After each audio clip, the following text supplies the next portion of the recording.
Good evening, Arunachal Pradesh. More particularly, One West Parliamentary Constituency. My name is Advocate Regam Nabam, and I'm legal advisor to Toko Sital, who is a intending candidate for Member of Parliament, One Arunachal West Parliamentary Assembly. तो मैं आज एक clarification देने आया हूँ यहाँ में जो तोको शीतल का बिहाफ में। तो ऐसा है कि अभी जो कुछ सोशल मीडिया में उस दिन 29 मार्च को एक एसएन सगाली न्यूज़ में आया था। एक लेडी वन श्रीमती याजुर याजो जो popularly known as a legendary aunty, जो तमिल आंटी बोलता है, उसने हमारा कैंडिडेट का ऊपर तोको शीतल मैडम का ऊपर में एक सीरियस एलिगेशन डाला है, जो अनफाउंडेड, जो कॉन्कोटेड स्टोरी, जो बनावटी जो कहानी बना के उसका ऊपर में एलिगेशन डाला। सब्सिक्वेंटली उसका साथ साथ और एक दो लेडी जो व्हाट्सएप ग्रुप में अराउंड जो वायरल चल रहा है कि उसने इतना प्रॉपर्टी कहाँ से आया, और तोको शीतल इतना बीमार है बोला था, उसका हेल्थ कैसा, उसका बॉडी इतना मोटी है, और उन्हें बोला कि वो दामी दामी गाड़ी में क्यों घूमता है, ऐसा अनफाउंडेड जो एलिगेशन डाला। इसलिए मैं उसका एडवोकेट हिसाब से, तोको शीतल का एडवोकेट हिसाब से मैं क्लेरिफाई करना चाहता हूँ, सो दैट जनता जाने, असलियत को जाने। ऐसा है कि किसी का ऊपर भी ऐसा अनफाउंडेड एलिगेशन नहीं डालना चाहिए। तो अभी ऐसा है कि तोको शीतल का जो क्या क्या प्रॉपर्टी है, और उसका पास कितना गाड़ी है, बैंक बैलेंस कितना है, उसका पास ये जमीन है, जायदाद क्या है, उसका फैमिली मेंबर कितना है, उसको एफिडेविट डालता है बिफोर फाइलिंग दिस जो इलेक्शन कॉन्टेस्ट करने के लिए एक नॉमिनेशन फाइल करता है। नॉमिनेशन का साथ फॉर्म 26 जो रूल 4A उसको एफिडेविट फॉर्म में डालना पड़ता है, और डिक्लेरेशन करने के बाद ही उसको इलेक्शन में कॉन्टेस्ट करने के लिए आरओ जो स्क्रूटिनी में ऑथोराइज किया जाता है। इसलिए उसका जो फॉर्म 26 जो हम लोग ने फाइल किया है तोको शीतल का जो नाम पे, जो हम लोग एलोंग में फाइल किया उस दिन स्क्रूटिनी के लिए, तो उसमें ऐसा है कि उसका जो शो करता है, मैं क्लियरली बता देता हूँ उसका पास क्या क्या प्रॉपर्टी है, क्या क्या संपत्ति है, मैं बता देता हूँ। जो अभी जो डिटेल ऑफ मूवेबल एसेट, तोको शीतल का मूवेबल एसेट है, उसमें सेल्फ है, और सेल्फ है, कैश इन हैंड। उसका हाथ में सिर्फ उस समय में 10,000 था, 10,000 रुपीज था जो फाइलिंग करते समय में, क्योंकि उसको डिक्लेयर करना दिखाना पड़ता है, जो उसको जितना प्रॉपर्टी संपत्ति उसको वहाँ में आरओ का ऑफिस में एफिडेविट फॉर्म में दिखाना पड़ता है। उसका बाद उसमें उनका एक बैंक, एक्सिस बैंक ईटानगर में एक ही अकाउंट है, एक ही अकाउंट, और उसका तरफ से एक बजाज एलायंस में एक तो उसका एक्सिस से लिंक करके एक तो उसमें बजाज एलायंस में एक LIC जो बजाज पॉलिसी है, और कुछ है ही नहीं, उसका कोई अकाउंट नहीं है उसमें। उसका बाद और है कि पर्सनल लोन भी नील है उसमें, सेविंग इंश्योरेंस नील है उसमें, मोटर व्हीकल नील है, कोई गाड़ी नहीं उसका नाम में, गाड़ी नहीं, उसका गाड़ी नहीं, कहाँ से गाड़ी वो करेगा। उसका बाद ज्वेलरी भी नील है उसमें, जो जो जो हाई वैल्यू जो वाला जो नील है उसमें। उसका बाद इमूवेबल एसेट जो है, जो एग्रीकल्चर लैंड, उसका कोई संपत्ति नहीं है, वो भी नील है। सेल्फ एक्वायर कुछ भी नहीं, और वो अभी उसका अपना घर नहीं, रेंट में रहता है बेचारा, तकलीफ करके रहता है। तो ऐसा करके सोशल काम करके, वो एक सोसाइटी के लिए काम करके, स्टेट के लिए काम करके, तो देखा कि नहीं, सिस्टम में घुसना पड़ेगा, सिस्टम में घुस के हम सिस्टम को बदल सकता है। इसीलिए अपना को कैंडिडेचर जो मेंबर ऑफ पार्लियामेंट के लिए वो अपना को डिक्लेयर करके 1 साल से वो अपना मेहनत करके गली गली में, वो जिला में जाके डिफरेंट लोगों को मिलके, अरुणाचल का जितना जो बासी को मिलके उसने कन्विंस किया कि मैं कुछ करना चाहता हूँ, इसलिए उसने डिक्लेयर करके काम किया। इसलिए हम लोग भी उसका साथ देना पड़ गया। और वही है कि जो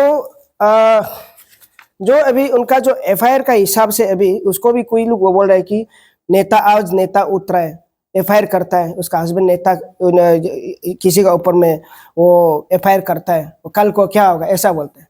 FIR इसलिए दिया जाता है कि जब आदमी को जो पर्सनल जो कैरेक्टर असैसिनेट करता है, वो तो FIR देता है। डिफेमेटरी स्टेटमेंट देता है किसी के ऊपर में, उसका पर्सनल जो कैरेक्टर ऊपर में जो उतरता है, तो वो जो एफआईआर देना पड़ता है, क्योंकि लॉ हिसाब से जाना पड़ेगा।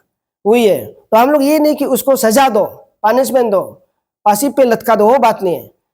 वो समझना चाहिए कि उसका किसी का ऊपर में अगर गलत शब्द बोले, कोई भी XYZ किसी के ऊपर भी गलत इस्तेमाल, गलत बात करे, उसका अंजाम क्या होगा, उसको भी there must be some limit होना पड़ता है हर आदमी को। फ्रीडम ऑफ स्पीच दिया गया है, लेकिन there is certain limit also, उसको मानना पड़ता है, हमें फॉलो करके संविधान को जाना पड़ता है, ये होता है। तो अभी अराउंड द क्लॉक में जो व्हाट्सएप ग्रुप में जा रहा है सोशल में, तोको शीतल का पास इतना संपत्ति कहाँ है, तोको शीतल का पास इतना गाड़ी कहाँ से आया, तोको शीतल इतना मोटी क्यों हो गया, पहले पतला दुबला था, कैसा ऐसा सवाल करता है।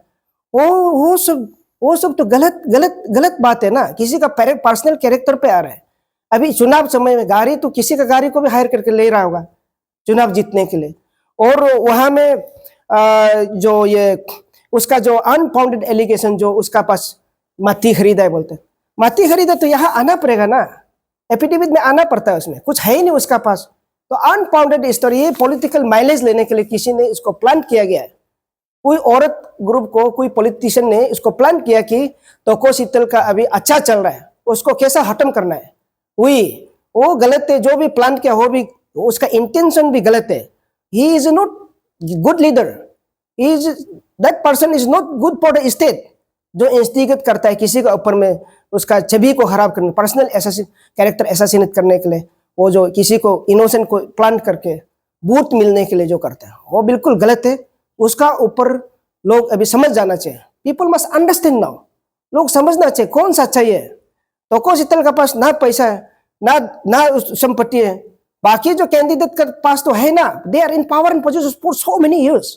तो अभी तोको शीतल जैसे औरत, एक नारी स्टेट के लिए काम करेगा बोल के जो वो मैदान में जो फ्रंट में निकला, तो उसको ऐसा जो इनोसेंट औरत लोगों को लगा के उसको पर्सनल अटैक करके उसका बूटास को खत्म करने के लिए, उसको मैंने हराने के लिए जो रचा गया, जो totally this is a conspiracy and the allegations are unfounded and illogical and unjustified।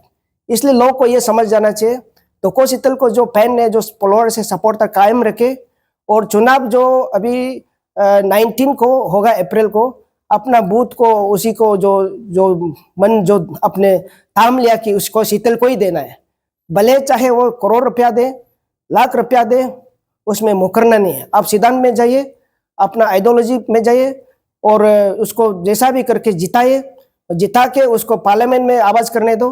Specially corruption को फ्री करना है अभी स्टेट में। तो तोको शीतल का पास एक कैरेक्टर के करप्शन का खिलाफ में वो शुरू से बात कराए, तो अभी जानता तो करप्शन को तो उजारने के लिए तो कोई तो आवाज करना पड़ेगा ना, इसीलिए उसको अभी साथ देना है। और एक है जो डिलिमिटेशन इशू, अरुणाचल जो प्रदेश जो डिलिमिटेशन अभी तक डिलिमिटेशन नहीं हुआ है। यहाँ असेंबली सीट भरना चाहिए था, पार्लियामेंट सीट भी भरना 3-4 हो जाना चाहिए था, अभी तक आज तक कोई नेता उसको आवाज नहीं किया। इसलिए मैंने Toko Sheetal, I have suggested her to take up the matter of the delimitation. Assembly को भरा, ईटानगर 2 असेंबली होना चाहिए, 0-2 असेंबली होना चाहिए। कहाँ में जहाँ पॉपुलेशन ज्यादा है, जोग्राफिकल एरिया ज्यादा है, वहाँ असेंबली को भी भरा देना चाहिए। उसको भी आज तक कोई पार्लियामेंट, कोई लीडर, कोई नेता, कोई मुख्यमंत्री, कोई मेंबर ऑफ पार्लियामेंट, कोई एमएलए आवाज अभी तक नहीं किया। इसलिए Toko Sheetal will be doing all this thing, और ले जाएगा, पक्का ले जाएगा, इशू को पार्लियामेंट में आवाज करेंगे। और जितना तोको शीतल का जो फॉलोअर्स है, उनका जो 2-3 औरत जो व्हाट्सएप ग्रुप में, सोशल मीडिया में जो बोल के जो मिसलीड कराए, उसको ये टोटली इसको डिनाई कीजिए। और ये गलत मैसेज इन्होंने जो उसको उसका वोटर्स को खत्म करने के लिए इन लोग कॉन्स्पिरेसी करके इन लोग रचा गया है, इसको बिल्कुल विश्वास ना करे, और तोको शीतल को ही सपोर्ट करे, और आगे हम सब के लिए वो काम करेंगे पक्का। जो एलिगेशन जो लगाया गया था, जो एलिगेशन दिया है, वो सब बेसलेस एलिगेशन लगाया गया। हाँ जी, वो बेसलेस है, क्योंकि उसने तो बोला कि हम लोग ने दिल्ली गया था एक साथ। हाँ, दिल्ली गया, यू वर टुगेदर, आप लोग एक साथ तो गया ना, आप लोग भी तो करप्शन का अगेंस्ट में तो एक साथ काम किया, नारी शक्ति लोग मिलके, ये मैडम शीतल का लोग जाके एक साथ जाके, मैडम शीतल ने पैदल गया है। तो अभी अचानक इन्होंने इतना तो दिल भी चौथा नहीं होना है ना। ये नारी लोग जो आवाज करता थे, एक साथ आवाज करना है। आप लोग के भी नारी शक्ति हो गया, फिर नारी आवाज हो गया, अलग अलग फ्रैक्शन हो गया अभी। तो आप लोग का जो मुद्दा स्टेट के लिए तो कोशितल ने जो मुद्दा ले रहा है तो स्टेट के लिए तो कर रहा है। वो तो आपका एपीसी इशू में भी तो यहाँ में धरना में तो कितना बार आया, मैंने खुद सुना, हम सब विटनेस है उसमें। तो कोशितल ने स्टेट के लिए बहुत कुछ बात किया, लेकिन वो उसका बात जो वो उसको गवर्नमेंट मायना नहीं रखा, इसलिए तो कोशितल ने सोचा कि मैं सिस्टम में घुसना पड़े हमको। सिस्टम में घुसने के लिए I must be the member of parliament, either I must be the member of legislative assembly. Then she decided and to contest the election, and definitely I do hope that definitely he will work if she is elected, and she will definitely voice in the parliament for the interest of the our state, more particularly for the tribal people.